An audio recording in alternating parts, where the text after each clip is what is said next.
Então, pessoal, vamos dar início aí a mais um dos nossos encontros, né? Agora, 23/11, 18 horas pontualmente. Vamos iniciar aí nosso debate sobre os temas aí do nosso componente. Hoje nós estamos aqui na região onde eu moro sob forte chuva, né? Chovendo, inclusive, nesse momento forte.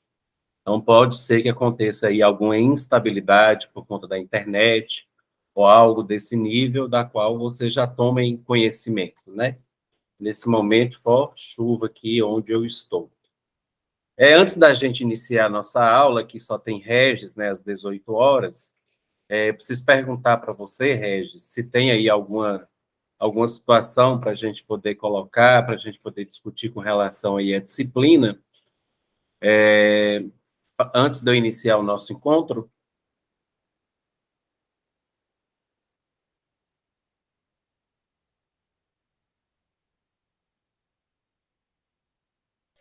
Professor, não tem nada a manifestar, não. Eu tenho acompanhado as aulas Uhum. e as gravações, né? Eu não tenho nada assim a acrescentar e a comentar. Para mim está tudo ok.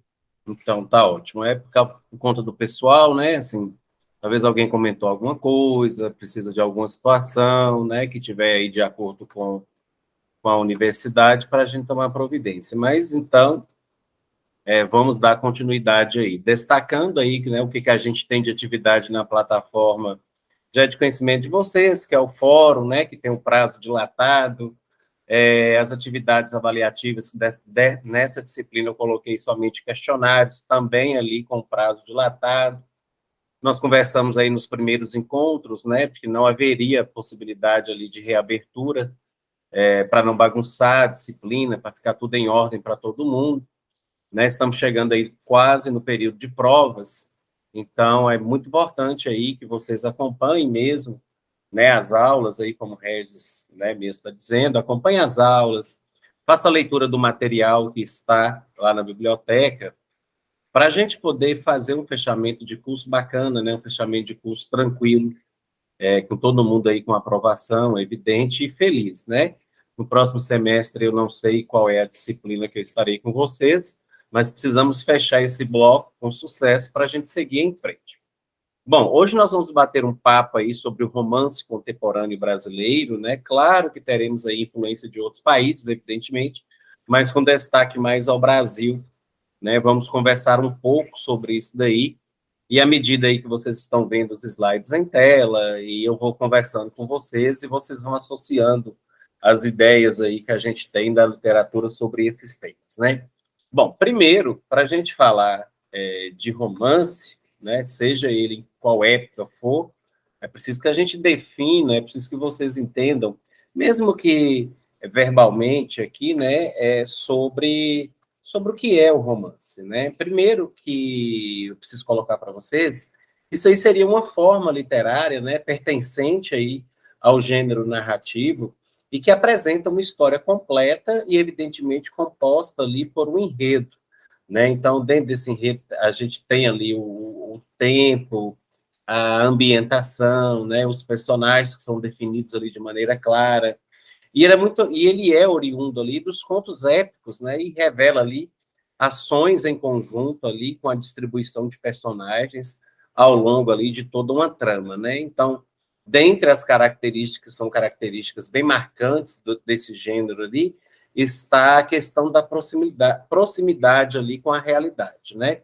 Então, por exemplo, a obra ali Dom Quixote, né, de Miguel Cervantes, o espanhol Miguel Cervantes, né, ela é apontada ali como uma precursora, né, do romance moderno. E no Brasil, né, os principais autores aí é Machado de Assis, Jorge Amado, Graciliano Ramos, né? Então, o romance aí ela é uma narrativa longa, com personagens variados, né? A organização aí ela é feita em torno da trama, né? Mas a linguagem ela é variável, né? Seguindo ali, vai seguir na realidade a proposta daquilo que o autor deseja, né? Do que ele ambientou para aquilo ali. E ela vai ocorrer de maneira fictícia ou pode também mesclar ali a ficção com a realidade.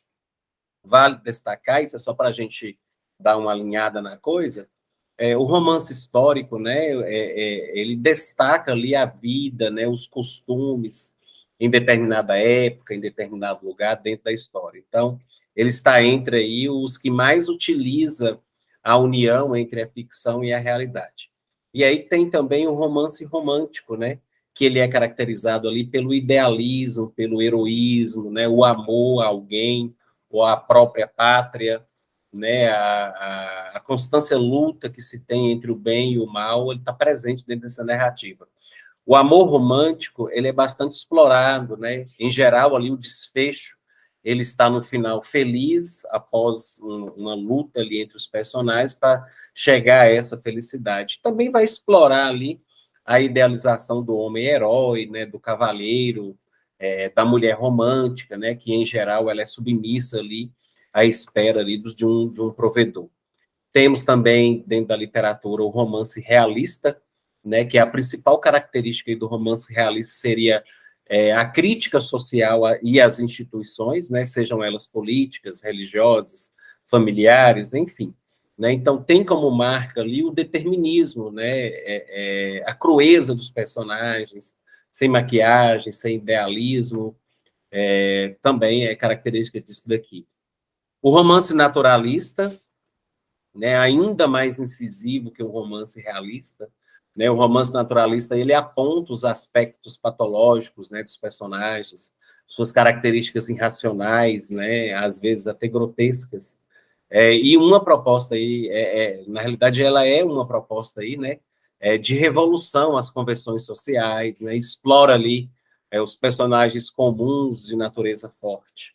Não posso esquecer também do romance modernista, a gente até falou um pouquinho na disciplina passada, né, sobre isso daí. Tivemos até um tópico, uma aula que foi ao vivo, e a gente destacamos o romance modernistas, né, que ele é um protesto, né, uma revolução aí, uma inquietação social, né? Então a forte crítica ali à sociedade, às suas convenções, né, que é explorada ali verdadeiramente ao extremo, né? Tem ali uma configuração bem maior sobre isso daí.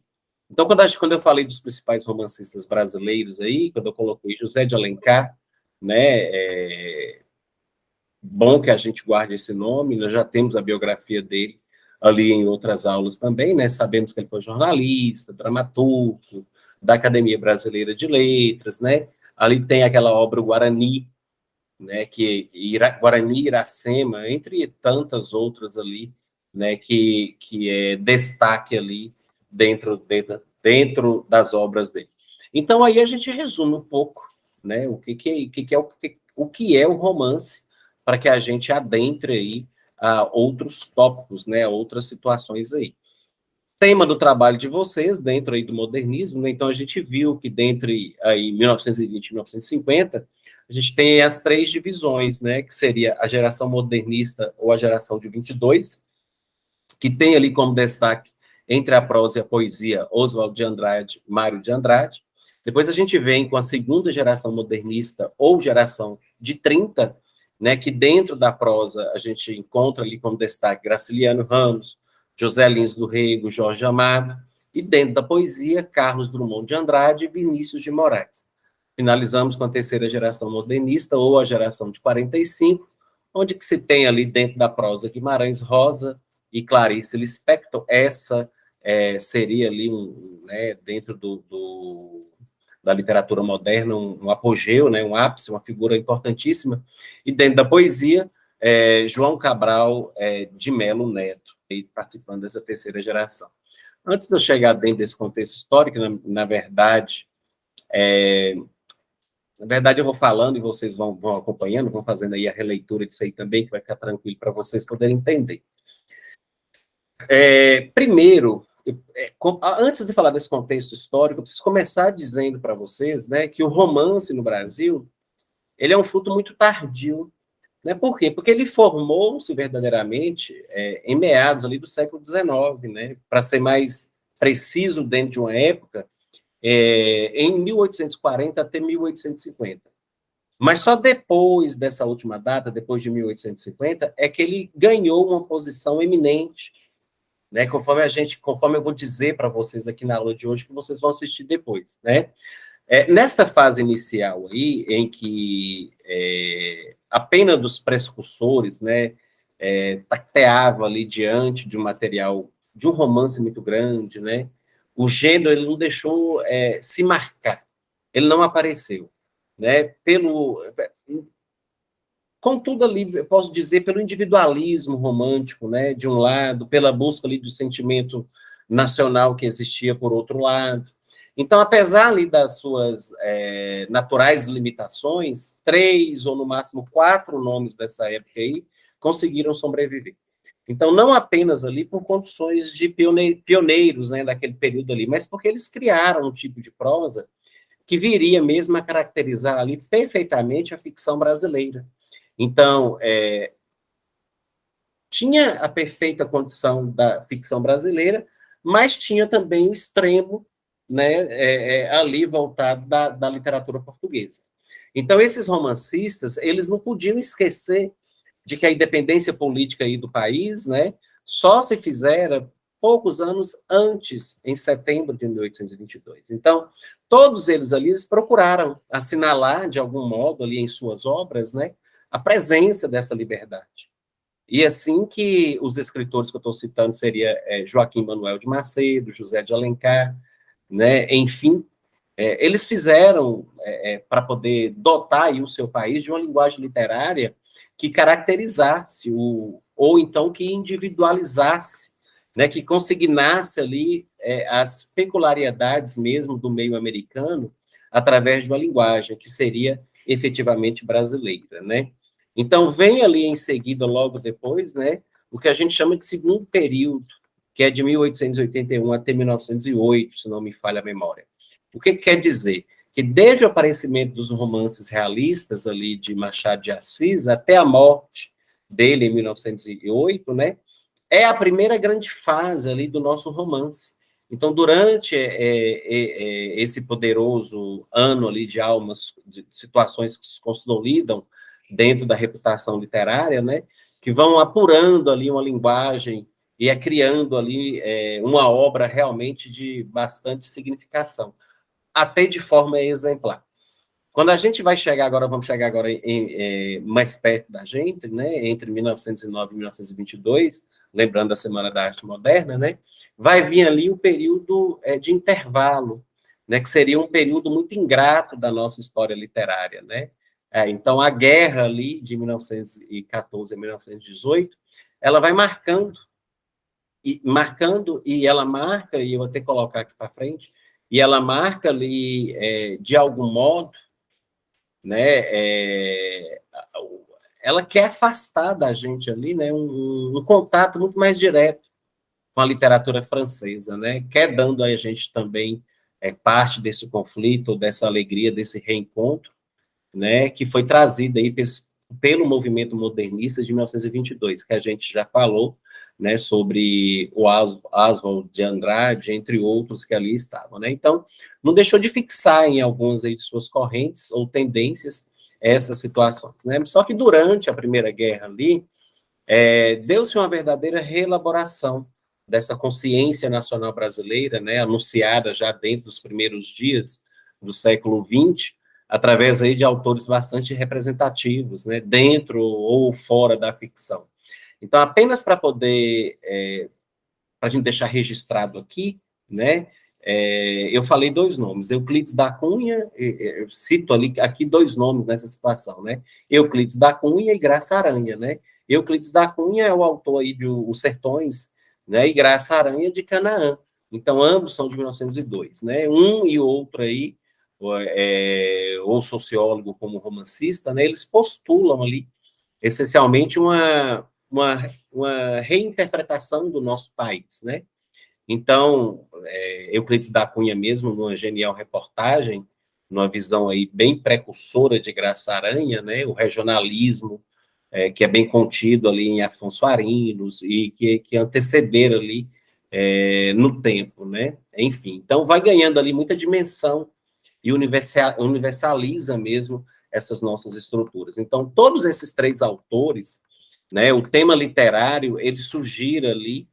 como uma imposição do exterior, né? Mais do que a piedade, a inteligência do artista, né? A herança romântica, ela é tão viva em Afonso Arinos mesmo, que ela desaparece em Graça Aranha, que toma ali como centro de ação, né? Um caso bem vivido ali pelo juiz municipal, né? E tem até pesquisa sobre isso dentro do Estado do Espírito Santo, né? Enfim, que ele é um espectador revoltado aí da trama de Canudos, ele, né, ele escreve em seu livro, né, que ele coloca lá, do sangue entre a miséria, né, o livro é grande, não dá para a gente lembrar dessas partes todas, esse fanatismo que se tem nesse sertão, né, dentro dessas situações aí. Mas a transformação geral no Brasil, ela vai tomando, né, depois aí desses primeiros decênios aí deste século, né, desses primeiros 20 anos, um ritmo aí que entusiasma, até atemoriza a nossa questão aí da literatura contemporânea. O Rio de Janeiro, né, que tem que ser palco, ele torna ali uma cidade muito moderna, né, a partir da exposição de 1908. Então, a economia cafeeira aí, né, que é bastante mercê da concorrência insuspeitada, ela vai sofrendo ali grande abalo, né, a estrutura burguesa, né, que é baseada ali nos latifúndios, na monicultura, né, então está aí em vésperas aí de alavancar, né, de subir mais isso daí. Então, o nacionalismo, que sob os românticos, né, fora sobretudo ali uma atitude bem literária, ela vai ganhando as ruas, né, sobre os contos e sobre o romance em si. Então é quando aparece ali Lima Barreto, né, de um talento extraordinário, né, vencido ali em grande parte pelas suas frustrações, que lhe dominaram ali a natureza bem sensitiva, né, aparece ali Afrono Peixoto, bem extrovertido também, que é um homem ali de ciências, extremamente erudito, de uma linguagem bastante artificial, rebuscada, né, preocupado sempre em retratar essa zona interessante que tem dentro do nosso país, né, que é o sertão baiano. Ele buscou fazer ali alguns seus livros, né, Euclides, o exemplo mesmo de Euclides, né, quando ele frutifica dentro da ficção o nosso sertão baiano, né, e essa mesma colocação do problema do homem, que ele tem ali em face à natureza, né, da economia pouco desenvolvida, a questão do cangaço, né, que é o homem de chapéu de couro, que vai lutando aí dentro do sertão, a superstição, e enfim.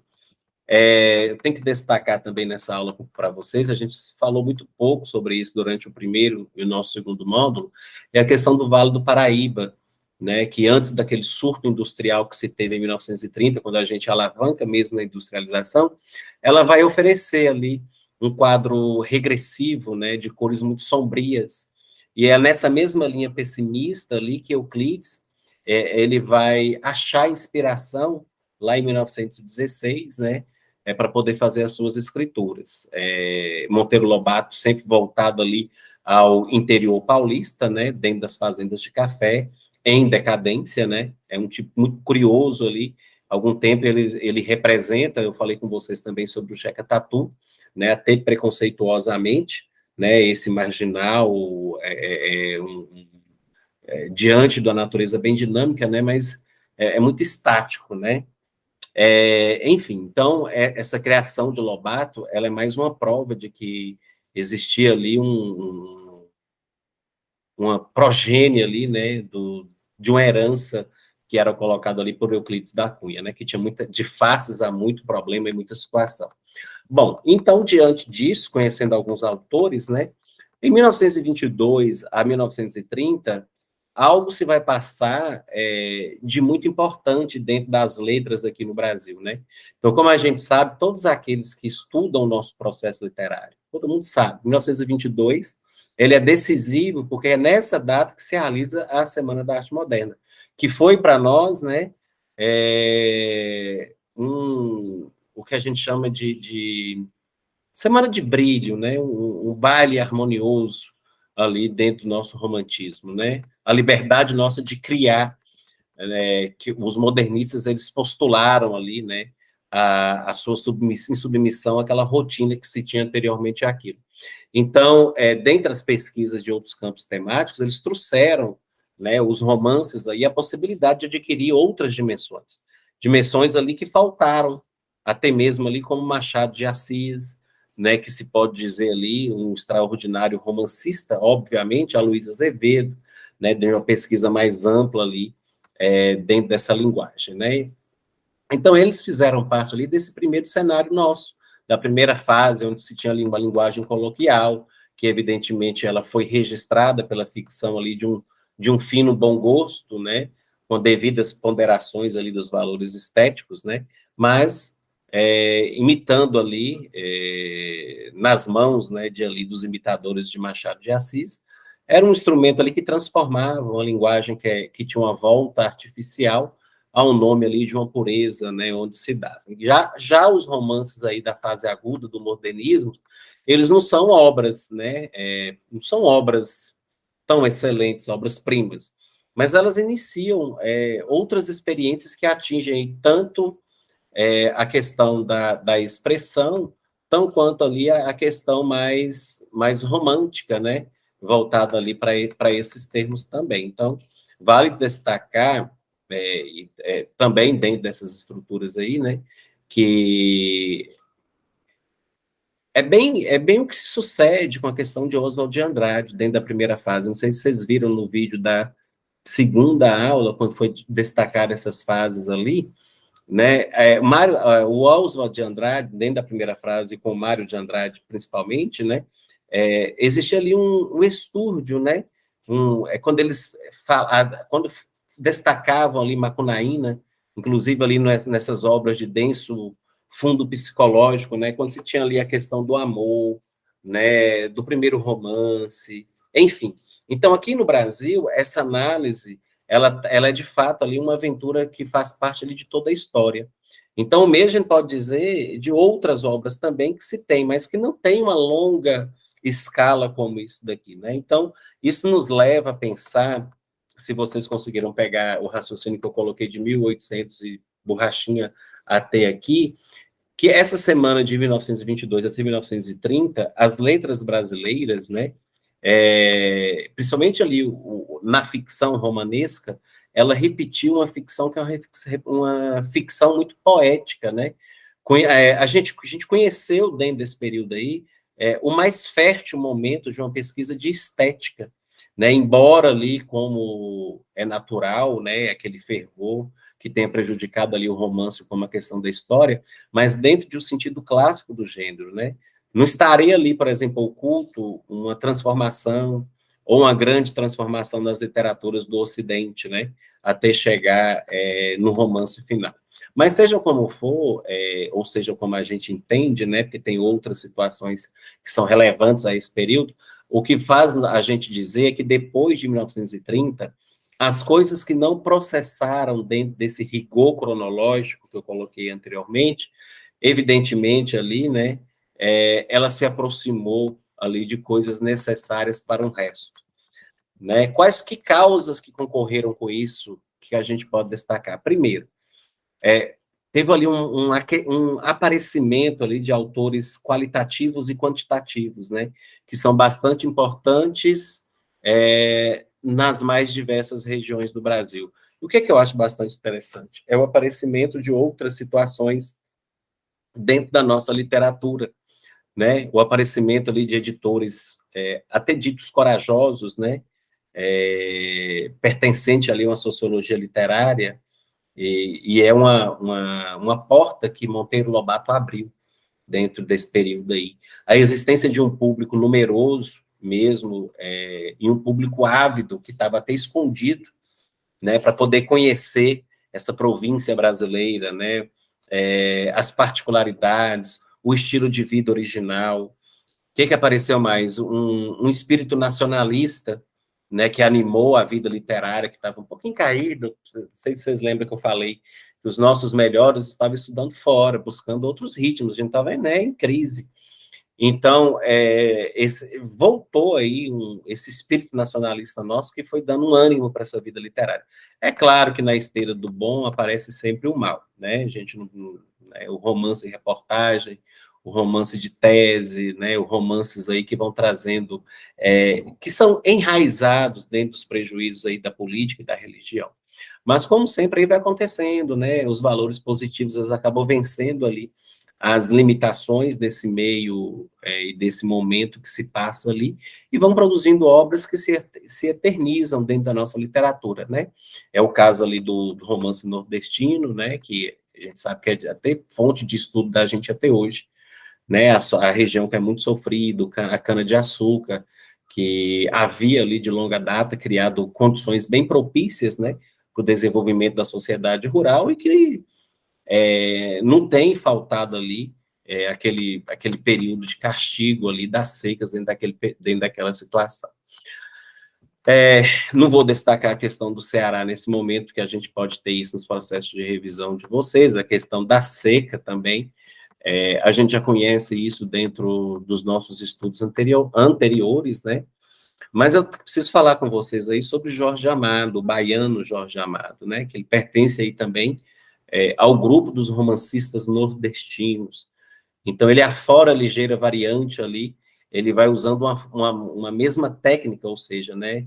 Ele embebe ali de uma ficção no instinto ali, na relação do homem e natureza, né? Mas ele tem ali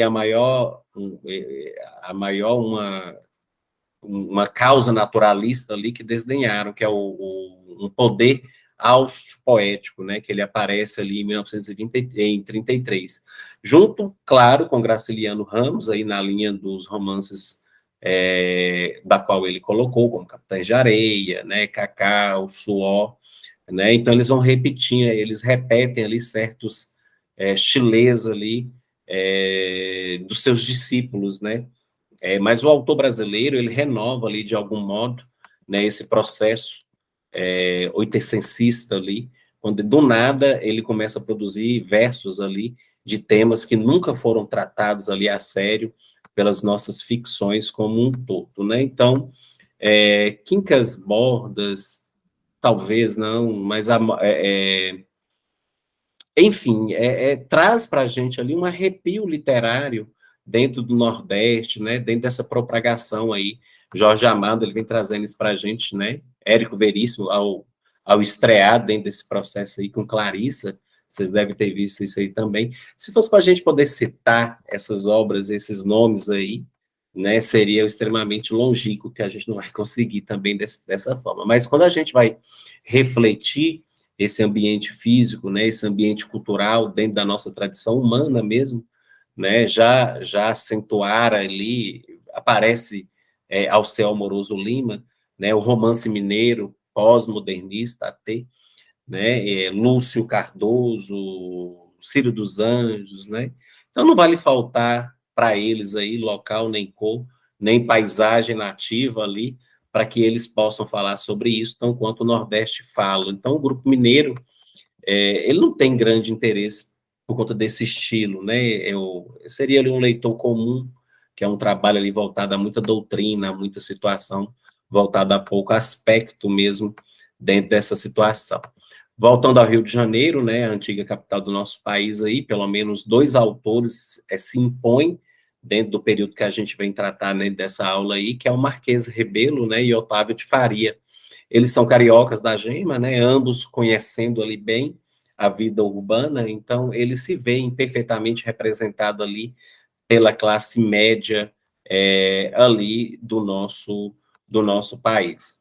O que é que eu preciso guardar daqui, né?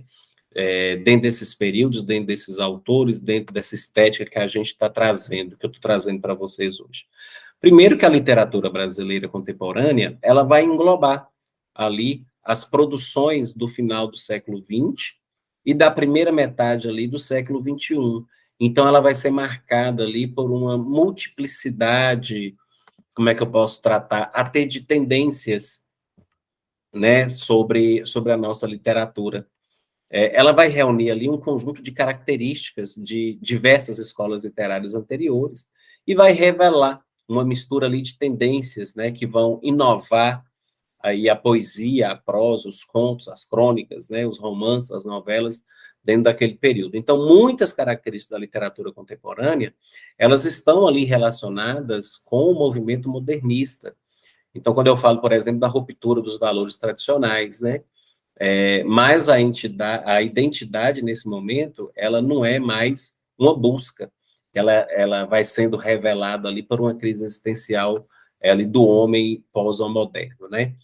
As principais características da literatura contemporânea, vamos guardar, seria ali a mistura de tendências, né, estéticas, então é uma coisa mais eclética, né, a união da arte erudita ali e da arte popular, a prosa histórica social junto com a urbana, né, uma poesia ali intimidada, marginal, visual, né, não se esquecendo ali também dos temas do nosso cotidiano, né, essa década aí de 1960 até os dias atuais, né, passando ali toda essa questão da ditadura militar, da redemocratização do país, né, a contracultura, o tropicalismo, isso tudo faz parte dessa situação que a gente vive, consequentemente, hoje, e por isso que a gente fala que é moderno, né, a literatura contemporânea, ela está aí, que tem esse engajamento social, nessa literatura marginal, né, essas técnicas inovadoras que se aparecem agora com os recursos gráficos,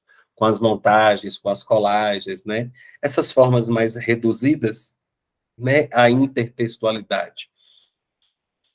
Dos autores da literatura contemporânea, há alguns nomes, e pode até aparecer nas avaliações de vocês, elas têm que ser destacadas. Ariano Suassuna, né, da Paraíba, né, ele escreveu ali poesias e romances dentro da dramaturgia, ele é autor ali do Alto da Compadecida, seria ele o mais conhecido da gente, né, Antônio Calado, que ele é do Rio de Janeiro, aliás, Rio de Janeiro, se eu não me engano, acho que sim, do Rio de Janeiro, Adélia Prado, que é de Minas Gerais, né, quem mais? Caio Fernando de Abreu, não posso esquecer, que é um gaúcho. Carlos Heitor Cone, que é do Rio de Janeiro. Cora Coralina, né? Não posso deixar para trás também, que ela é goiânia, né? Ela escreveu ali muitas poesias, muitos contos ali, utilizando o pseudônimo Cora Coralina, né? A gente tem destaques ali dentro das obras dela, por exemplo, Poemas dos Becos de Goiás e Histórias Mais, né? Enfim, Ferreira Goulart, Milor Fernandes, Murilo Rubião, então são todos nomes ali que vão aparecer dentro dessa literatura nossa, mais aparentemente ali, né? Então, quando a gente fala desses destaques da literatura, lembre aí, ó, da Moreninha, Gerações Românticas do Brasil, né, Guimarães Rosa, todos essas situações aí, elas decadeiam dentro aí da nossa literatura, né? Então, a primeira geração, a gente não pode esquecer que ela é denominada ali nacionalista ou indianista, né? A segunda geração, ela vai ser chamada de romântica, né? Ou batizada aí de geração do mal do século, e a terceira geração aí da geração condoreira, né? Só para destacar, relembrar o que vocês viram lá, a primeira geração aí, ela é marcada ali pela exaltação da natureza, né? Ela volta ali ao passado histórico, ao medievalismo, né, a criação ali do herói nacional, da figura do índio, né, então tem ali a alusão mesmo ao indígena, que deu origem ali ao nome dessa fase dentro da literatura brasileira, né. Na segunda geração, quando se fala ali do mal do século, que ela foi intensamente influenciada ali pela poesia do Lord Byron, né, então por esse motivo ela é chamada de geração byroniana. Então, as obras dessa fase aí da literatura, elas são impregnadas aí dentro do egocentrismo, né, do negativismo boêmio, do pessimismo, né, da desilusão ali, do tédio constante. Então, essas características aí do ultrarromantismo, né, que é o verdadeiro mal do século. Então, o tema preferido que se tinha dentro dessa segunda geração ali é a fuga do real, né, que se manifesta ali na idealização da infância, né, enfim, a exaltação à morte e etc. E a terceira geração, que é a geração condoreira aí, ela é caracterizada ali pela poesia social e libertária, então é refletindo ali uma luta interna, né, entre a metade ali, né, do reinado ali de Dom Pedro II. Então, essa geração, ela vai sofrendo intensamente a influência de Victor Hugo, né, dentro da poesia e dentro da política social. Então, o romantismo no Brasil, só para relembrar esse tópico também, ele vai sendo classificado ali pela chegada da família real, né? Então, é um período ali de grande e intensa urbanização. O romantismo também é influenciado ali pelas ideias liberais da Revolução Francesa e da independência dos Estados Unidos. Então, esse período que antecede, nós estamos falando ali de 1800 e pouco, até chegar, né, no período que eu citei anterior, ao nosso início de aula, que é 1870 e alguma coisa, é um período ali que a gente carrega de historicidade, né? Essas influências de toda essa situação vai trazendo aí para o nosso romance, né? Para a nossa prosa contemporânea, né? Para os nossos autores atuais ali, uma situação de um conforto maior. É como se a gente tivesse uma respiração melhor, né? Hoje, sobre as situações que já foi vivida anteriormente, né? Então, apesar da gente saber, apesar da gente conhecer, é real para a gente, né? Que a gente ainda é muito fraco na questão da propagação da nossa literatura, não temos mais grandes eventos literários brasileiros, né? Mas é importante a gente conhecer todo esse processo histórico que já se passou, né? Para a gente poder entender qual é o aspecto mesmo, né, que se tem sobre, hoje, sobre os nossos processos da literatura, né? Então, não é fácil, a gente tem que lidar abertamente com diversos problemas na realidade, né, para poder juntar ali os pedaços e reconstruir um processo aí de literatura bem formalizada, de uma literatura bem colocada dentro aí da nossa significação da língua portuguesa e dentro do nosso conteúdo mesmo, né, dentro da nossa situação ali. Com relação a prêmios, né, quando a gente vai falar da literatura, o romance brasileiro contemporâneo, né, ele é a nossa época atual, nós estamos falando, né, da época atual, quando a gente fala do contemporâneo, né. Os prêmios literários ali, que são destinados a obras publicadas, né, ali, os concursos, eles são realizados ali dentro dessa metade do século XXI, ele tem um privilégio muito forte diante do romance, né.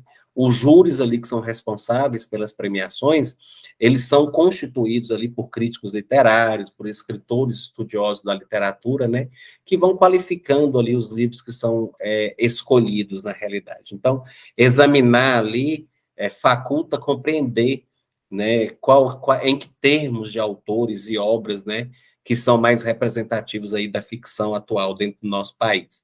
Então, para chegar a esses diversos resultados, por exemplo, eu lembro que no período de 2010 e 2014, né, foram concedidos diversos prêmios ali aos romancistas nacionais. Então, os mais frequentes e que permitiram identificar, né, os que apareceu mais assiduamente, né, e a faixa e a etnia a qual eles foram publicados, a gente consegue esses dados também dentro da internet. Então, é bom que a gente entenda, né, quem são eles, o que eles fizeram, que contribuição que eles trouxeram, né, que eles pegaram lá de trás e traz agora para o nosso para a nossa literatura, para a nossa vida, para os nossos estudos. Daqui a pouco é a gente que vai falar sobre eles, né, em diversas outras aulas, em diversos outros contextos da literatura, né? Então, a literatura contemporânea, ela está começando, né? A gente coloca aí depois da Semana da Arte Moderna, com as nossas obras, esses autores que estão aparecendo, a dramaturgia que vem crescendo, e esse retrato que eles trazem aí do nosso país. Claro que hoje, que sem uma, como eu posso dizer, sem uma barreira tão forte, né? A gente hoje é mais livre para poder falar.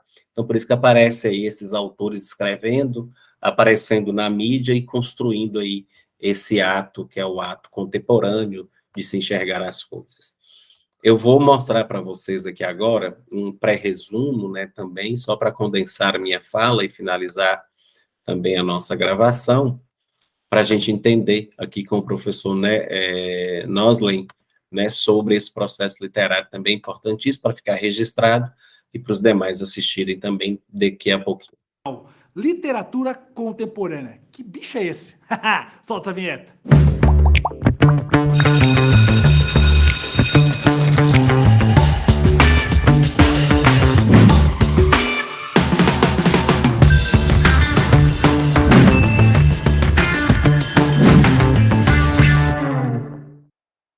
Muito bem, pessoas? Estamos, olha só que bacana, em literatura contemporânea. Muita gente está pensando assim, meu Deus, que negócio é esse? Que bicho é esse? Será que existe? Será que não existe? Que negócio que tá rolando? Calma, vai dar tudo certo. Por falar em literatura contemporânea, vou aproveitar e vou lembrar você que já tem essa aula de literatura contemporânea, melhor, tem um módulo de literatura contemporânea lá na plataforma profissionalzen.com.br. Por falar nisso, eu trouxe o convidado especial, que é o nosso professor de literatura da plataforma, meu amigo Gabriel Félix. Chega pra cá, Gabriel. Chegamos! Nada melhor que um especialista em literatura para poder ajudar a entender esse lance de literatura contemporânea. Muito bem, Gabriel. Vamos lá, quando a gente pensa em literatura contemporânea, a gente já falou de basicamente todas as escolas literárias aqui no canal, e agora a gente está chegando num processo pós-modernismo. Eu posso pensar que literatura contemporânea seria por aí o caminho? Então vamos lá. Eita matéria que dá trabalho. Ah, meu Deus. Literatura contemporânea tem, acho que uma maneira segura de definir. É a literatura dos dias atuais. Pronto. É isso. Só que se começarmos a filosofar em cima disso, o problema é quando começam esses dias atuais. Né? Então, agora vamos definir uma coisa que você, meu querido, você vai odiar o que nós vamos falar agora. Por quê? Literatura contemporânea, não tem nome. Por isso nós chamamos de contemporânea. Então quer dizer que a literatura contemporânea é tipo um apelido, assim. É um nome que se tem por falta de outro. Entendi. Porque, assim, parnasianismo, barroco, romantismo. Não existe um nome que defina um estilo. É a literatura de hoje, contemporânea. Então quer dizer que literatura contemporânea é um nome dado por nós, assim, digamos, estudiosos, didaticamente pensando, que é aquilo que posso pensar que é o pós-modernismo. Inclusive, né, existe alguns lugares, alguns vestibulares que usam o nome pós-modernismo em vez de literatura contemporânea. Isso, então é um nome que também é usado em algumas provas, pós-modernismo, mas que também ainda não define um estilo. É um estilo do pós-modernismo. Ou seja, após o modernismo acontece isso. O que é isso? É tudo que nós estamos vivendo, de modo geral. Exatamente. Então, olha só, começa por aí. Né? Não tem um nome fixo, porque realmente esse estudo está ocorrendo de certa forma, ou ainda vai ocorrer. Então assim, por que não há nome? E agora vamos lá, vamos complicar mais ainda. Então, esse é o único vídeo em que nós não vamos esclarecer. Beleza. Nós vamos complicar. Então vamos complicar a vida da galera. Vamos jogar o problema no colo do nosso espectador. Não há um nome, por isso é contemporânea. Aí se o aluno perguntar quando começou, não sabemos. E qual é o estilo predominante? Não há. Beleza? Ou seja, já não, assim, não existe. É quase que não existe. É isso, esse é o problema. Mas agora vamos lá, vamos colocar as ideias no lugar antes que, né, desistam de nós. Deu pausa no mudo de vídeo. Não, fica aí, calma. Vamos organizar o negócio aqui. Não, vamos organizar. Eu tô vendo o vídeo para esclarecer, o cara só complica. Me complicou a vida, vou embora. Não vai embora. Fica então aqui. Vamos lá, vamos agora pôr as ideias no lugar. Vamos lá. Por que não há um nome, não há uma data de referência e não há um estilo predominante? É porque é muito importante que exista um tempo para que se faça o estudo, porque muitas vezes, no calor do momento, nós estamos vendo aquilo que se destaca agora, mas muitas vezes aquilo que se destaca é a moda do momento. E que nem sempre é o que vai permanecer ao longo da história. Então existe, por exemplo, o hit do verão. Certo. Entendeu? É a música que faz sucesso no momento, mas que, sei lá, até o final do ano, ninguém mais vai lembrar. Só ficou no verão ali, aqueles 3 meses de verão, e depois acabou. Exatamente. Certo. Com literatura também acontece isso. Tem o autor do momento que tá rolando ali, fazendo um monte de coisa, só que não necessariamente esse cara é o cara que vai ditar a regra daquele período. É muito possível que isso aconteça. Né? E há vários autores ao longo da história da literatura que no momento, né, em que ele estava vivo e produzindo, ele nem teve o reconhecimento. Certo. Mas depois, com lucidez, com calma, com distanciamento, aí é a hora que separa o que é que permanece e o que é a moda do momento. Entendi. E é o que está acontecendo exatamente agora.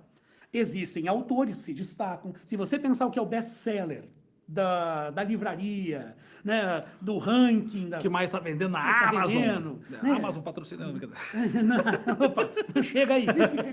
Mas aí o que acontece é que nem sempre esses que se destacam no momento talvez sejam um hit do verão.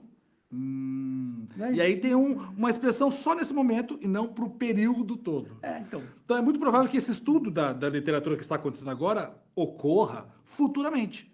Depois, aqui, alguns anos, as pessoas olhem para trás, nos anos 2000, nos anos 90, o que rolou foi isso. Mas até lá, nós ainda não podemos cravar alguma coisa. É isso. Nós podemos apenas dizer quais são as tendências, quais autores se destacam hoje, mas é datado. Hoje eu sei que eles estão se destacando. Certo. Agora, o que o futuro reserva é algo que nós nem deveríamos, até porque é roubada fazer essa aposta. Sim.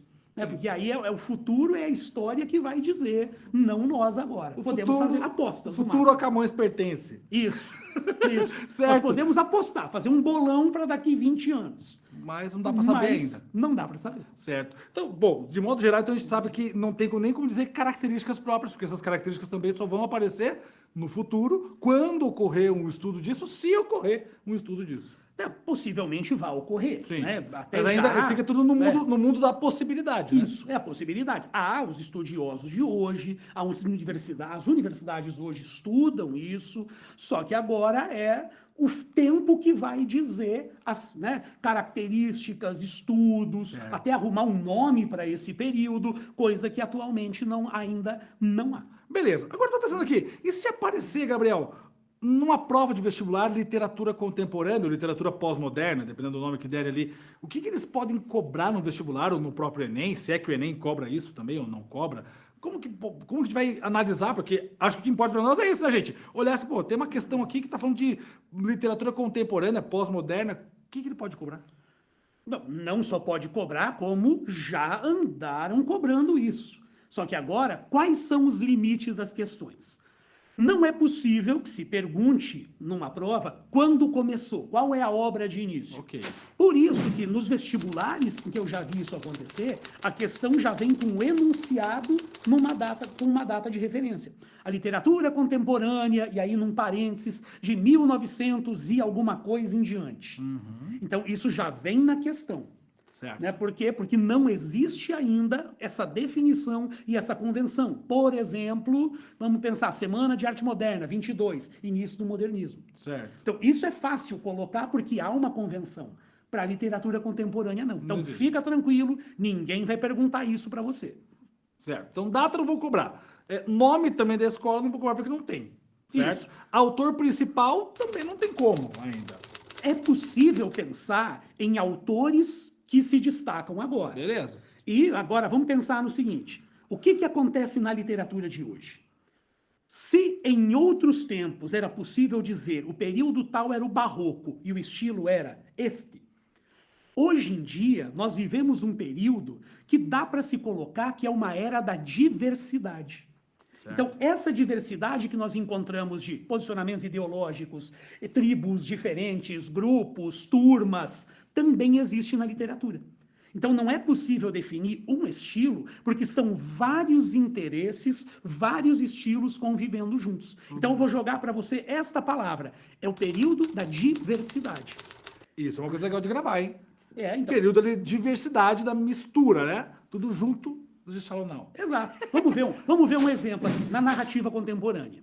Há autores que exploram a violência e o submundo das grandes cidades. Certo. Rubem Fonseca, Paulo Lins, que escreveu um romance do qual você já deve ter ouvido falar, chamado Cidade de Deus. Pensa no filme. O tráfico, a formação da criminalidade no subúrbio. Então, essa é uma linha que alguns autores exploram, a violência e o submundo. Certo. Outros autores exploram a parte mais psicológica, intimista. Então, pensar na vida urbana contemporânea e a solidão, o estresse, a depressão. Então, nós temos vários autores que vão caminhar nesta linha de escrita. Então, a narrativa mais introspectiva. Certo. Há autores que vão trabalhar mais com a ficção histórica. Criar uma história ficcional dentro de um panorama da história real. O Antônio Calado faz isso.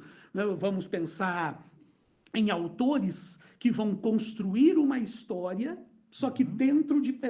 ou misturada a uma história real. Então, um acontecimento que rolou agora, no nosso momento, e a pessoa cria personagens fictícios, situações fictícias dentro dessa realidade. Uhum. Não, um caso também, vamos pensar numa autora aqui, a Ana Miranda, né, num romance chamado A Última Quimera. Certo. Ela cria uma história ficcional, só que dentro da biografia do poeta Augusto dos Anjos.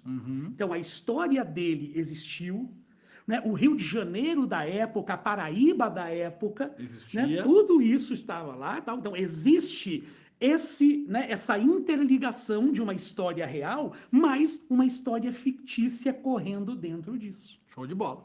Então, nossa, e dá para ir. E aí vai longe, né? A gente vai longe, realismo né? mágico, realismo, né? Realismo fantástico. Também tem na poesia uns lances assim também. E na poesia também acontece a mesma diversidade.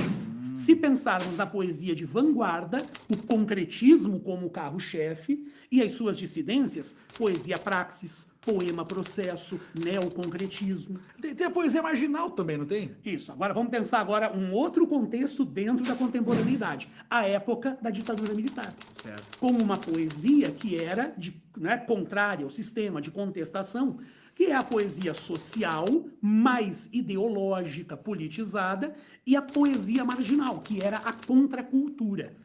Né? Então, olha quanta poesia diferente aconteceu, e sem contar com os poetas líricos que não se filiaram a turma nenhuma. Então é legal ver, realmente, tudo que o Gabriel falou aqui, olha quanta diversidade ele apresentou aqui dentro da literatura contemporânea. Então aí acho que a gente pode gravar essa palavrinha mesmo, grava na sua cabecinha, grava no seu coração. Diversidade, essa é a palavra-chave, por enquanto, aí dessa nossa literatura contemporânea ou pós-moderna aí, que nós temos no processo todo. Então quer dizer que isso pode aparecer nas provas com os textos desses autores, trabalhando em cima dos textos, essas características próprias de cada autor, beleza? Aí já estamos chegando mais próximo do que o Enem costuma fazer. Colocar um trecho de uma obra, sei lá, de um autor que explora a violência e submundo. Né? O Rubem Fonseca, o Paulo Lins, o João Antônio, algum que siga essa linha.